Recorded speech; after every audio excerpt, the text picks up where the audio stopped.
وخت هم کم دی نو یو نظم دی او نظم نه مخکې به یو دوه درې شعره درته ووایم. شعر دی چې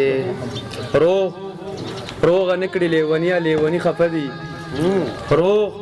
روغه نه کړي لیونیه لیوني خفه دي، په مونږ به څنګه سپرلی راشي چې سپرلی خفه دي.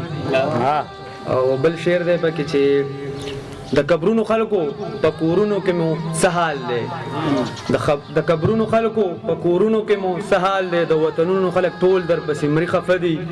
او مشر ته دا شعر ډالې وي چې مونږ د بل وطن ګیدړ ته ازمری ویلی، مونږ د بل وطن ګیدړ ته ازمری ویلی، مونږ نه د خپل وطن ریښتونې ازمري خفه دي.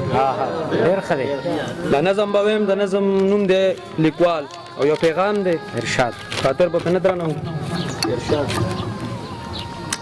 اے ادیبہ اے شاعرہ اے دلوی فکر مالکا، اے ادیبہ اے شاعرہ اے دلوی فکر مالکا، نوی دور کی ژوندي ولک په خود شلک په خیال شه، د کامونو سره سیال شه، د راتلونکي فکر وکړه، دغه شونډې زلفې پرېږدې د مجاز نه را بهر شه. ډېر ښه دی، ډېر ښه دی.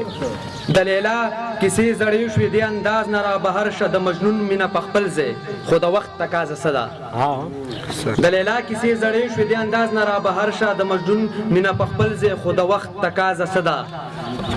د جدید دور لیکواله مستقبل ته فکر وکړه، لا په حال کې مونږ لګیا یو، د ماضي خبرې پرېږدئ، په هرزي کې ځان په ځای کړئ، د یوځي خبرې پرېږدئ. ای د دې دور لیکوالو د خمار نه لږ په څنګ شئ، یار په څل نومونه یاد کړئ، د دې کار نه لږ په څنګ شئ، لیکوالان که به دې لار وي د دې لار نه لږ په څنګ شئ. ډېر ښه دی یار، ډېر ای د دې دور لیکوالو د خمار نه لږ په څنګ شئ، یار په څل نومونه یاد کړئ، د دې کار نه لږ په څنګ شئ، لیکوالان که به دې لار وي د دې لار نه لږ په څنګ شئ. ای د دې دور لیکواله ای جلال ای جماله، د قلم په څوکه لیکه پرمختګ دی. ای د دې دور لیکواله ای جلال ای جماله، د قلم په څوکه لیکه پرمختګ دی. پرمختګ د کام به څنګه شي، د ارمان د خل نوزه حقیقت ترا نږدې شه، مجازي خبرې پرېږده حقیقي خبرې وایه، د قلم په تېره څوکه د نصاب خبرې لیکه، د دې کام د بیدارۍ ته د اسباب خبرې لیکه، د نفاق خبرې پرېږده د کتاب خبرې لیکه. ای د دې دور لیکواله دا زاري درته کومه، دغه خوار ولس راویښ که د نفرت په خوب وده دی، د چنار د سوري لاندې د غفلت په خوب وده دی، د خپل ځانه خبر نه دی، د جهانه خبر نه دی. ای د دې دور لیکواله ای ښایسته بې مثاله، دغه شونډې مونډې پرېږده، دې شډل پډل پښتون ته نسبونه راښکاره که، کتابونه راښکاره که، د خپل قام رهنمایۍ ته ټول خیالونه راښکاره که. ډېر ښه دی. مننه.